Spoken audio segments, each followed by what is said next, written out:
Os números são assustadores. Em apenas um ano, o Brasil atingiu um número de 60 mil homicídios.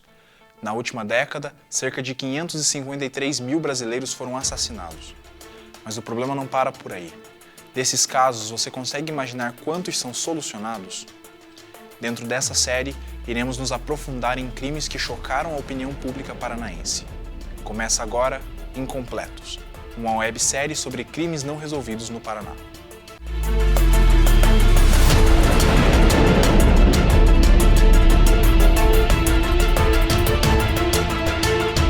Giovana dos Reis da Costa tinha apenas 9 anos de idade quando desapareceu em Quatro Barras, cidade da região metropolitana de Curitiba.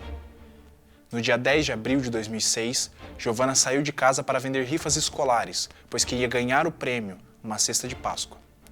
Pouco mais de 2 horas após sair de sua residência, a menina não foi mais vista. Giovana foi encontrada 2 dias depois, já sem vida. Seu corpo estava dentro de sacos plásticos em um terreno baldio. Haviam sinais de estrangulamento e abuso sexual. Na época, os acusados pelo crime foram uma família de ciganos.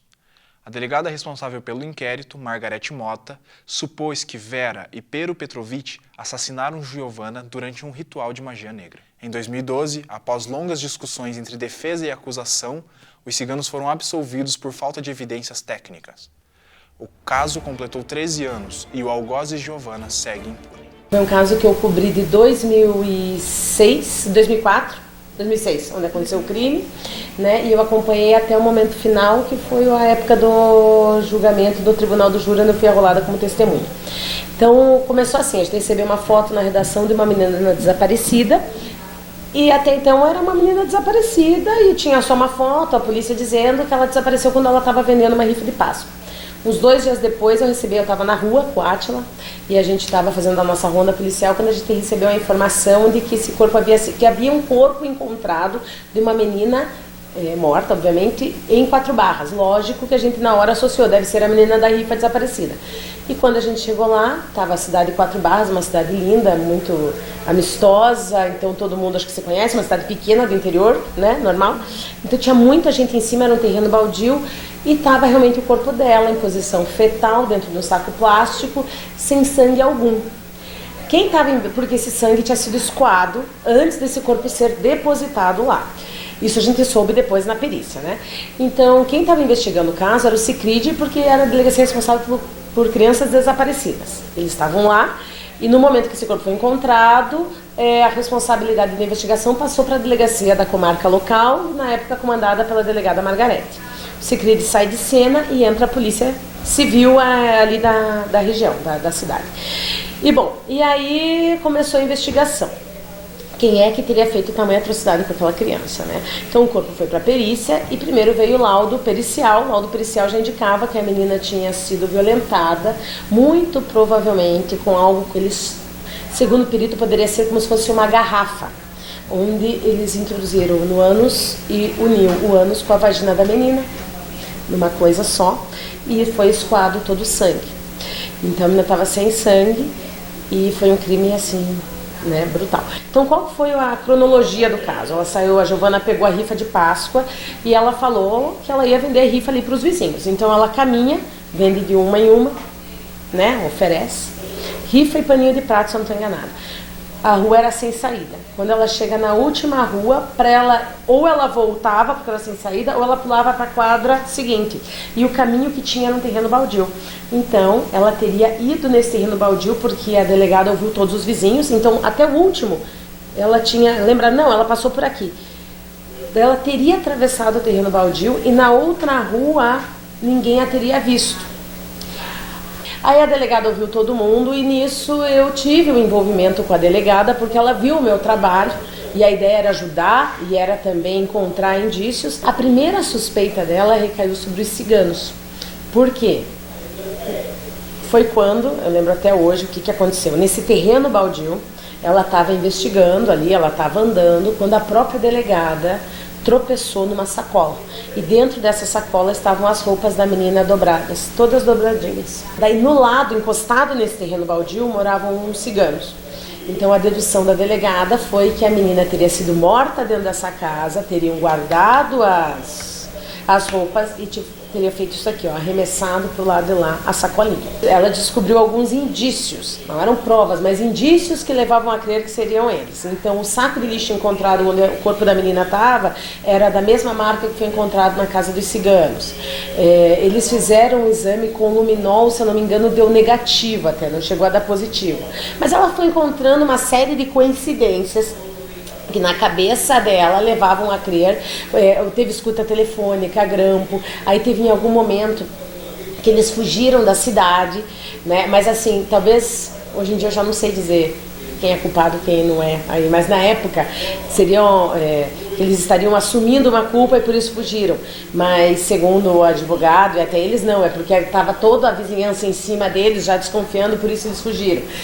Teve uma questão, sim, de que talvez por serem ciganos teriam sido perseguidos ou rotulados como pessoas que fazem mal e tal. Agora, dizer para vocês que eles são 100% inocentes ou 100% culpados, até hoje eu não sei. Porque nunca foi encontrada uma prova. Foram indícios que levavam a delegada a suspeitar dele. E a delegada acreditou nisso e fez toda a denúncia dela em cima deles. Quando foi para o promotor acatou a denúncia e falou, não, eles são mesmo, na opinião dele, de acordo com o Ministério Público, culpados. Eles foram presos, daí eles fugiram para uma cidade do interior de São Paulo, Araçatuba. A polícia de lá, eles estavam com mandado de prisão, encontrou eles lá por um outro crime, e quando foi dar uma batida, uma geral neles, tinham recortes das matérias que eu fazia dentro da roupa de uma delas. Então era como eles estivessem, talvez, assumindo a culpa, ou enfim, fugindo do que teriam feito, quem sabe. O corpo dela ficou desaparecido, se não me engano, por um ou 2 dias, até que encontraram no matagal, ela toda enrolada, numa situação bem complicada, assim, né? O corpo estava numa posição fetal, né?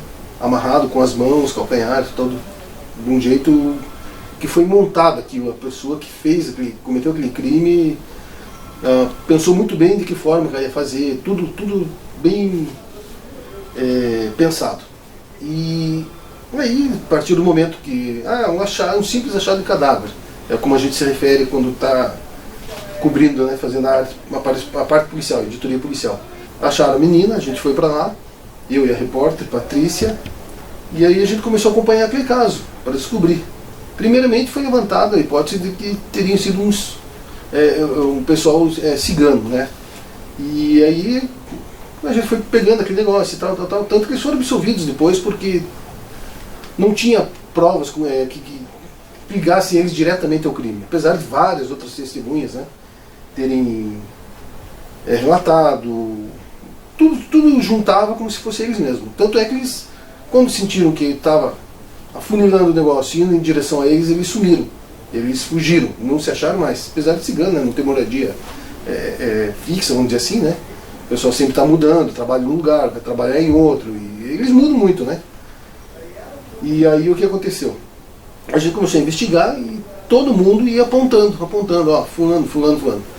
Tanto que quando eles estavam foragidos, né, tinham fugido, a polícia não sabia o paradeiro deles, a nossa forma de investigar jornalisticamente, né, assim, tipo, sem forçar barras, conversando com um, conversando com o outro, a gente foi colhendo informações até que a gente descobriu onde eles estavam escondidos, numa praça em São Paulo, em cima de um quarto, né, em cima de uma loja famosa aí, de uma rede famosa aí, e era tipo uma pensãozinha, onde foram descobertos, e a polícia acabou indo para lá. O pessoal daqui, na época do CICRID, né, que é o que investiga, CICRID e o NUCRI, que investigam isso, na época o CICRID, foram atrás e conseguiram prender eles lá. Então foi através da nossa investigação, a nossa parceria com a polícia, participando desse meio junto, né, sem estar publicando nada com irresponsabilidade, sempre procurando afirmar todas as questões, sempre bem calçadas as informações, nunca simplesmente só falar e depois não conseguir provar, né?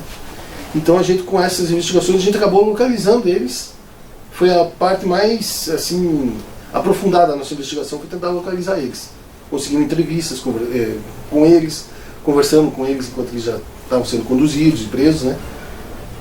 E a gente acompanhou o caso até o julgamento deles, onde eles foram absolvidos. Como ela não voltou para casa, eles acionaram a polícia, né, registraram um boletim de ocorrência, a polícia militar, a polícia civil, começaram a investigar e alguns dias depois o corpo foi localizado em um terreno baldio, não muito distante da casa. À época, a delegada de Quatro Barras, a delegada Margarete Alferes Mota, ela acabou investigando o caso e chegou até uma família de ciganos que moravam bem próximo à casa da Giovana. E a polícia acabou apostando todas as fichas nesses ciganos, né? Inclusive com prisão temporária. Depois que essas prisões foram transformadas em preventivas, eles acabaram saindo ali de Quatro Barras e foram presos depois no interior de São Paulo. O Ministério Público de Campina Grande do Sul, que é a comarca ali de Quatro Barras, ofereceu denúncia, eles foram levados a júri. No júri popular, eles foram absolvidos, né? O advogado Cláudio Ladridoni, que fez a defesa do Pero e da mãe dele, conseguiu absolvê-los. Mas eu particularmente ainda tenho muitas dúvidas em relação a esse caso. O caso voltou para a estaca zero, né? A polícia, todo o trabalho que a polícia fez praticamente foi em vão, porque eles foram absolvidos no julgamento, a polícia direcionou para a família cigana e eles foram absolvidos pelo conselho de sentença, mas ainda resta muitas dúvidas, viu? Eu tenho algumas dúvidas ainda em relação ao envolvimento deles ou não, né, nesse caso. E ocorreu a denúncia, ou seja, começou o processo contra duas pessoas, essas pessoas foram a julgamentos pelo júri e foram inocentadas. Mas exatamente por quê? Porque a prova pericial ela não socorreu, ou seja, não houve uma comprovação de que efetivamente essas pessoas tinham responsabilidade. Até hoje, que se houver, por exemplo, uma prova de que eram essas pessoas, elas não podem mais ser submetidas a processo, porque a absolvição ela é definitiva. A condenação não, ela pode ser suscetível de revisão criminal, que é uma reabertura do caso, que se surge prova de pessoa inocente e inocente essa pessoa, ou seja, mesmo condenado, ele pode adquirir. Agora,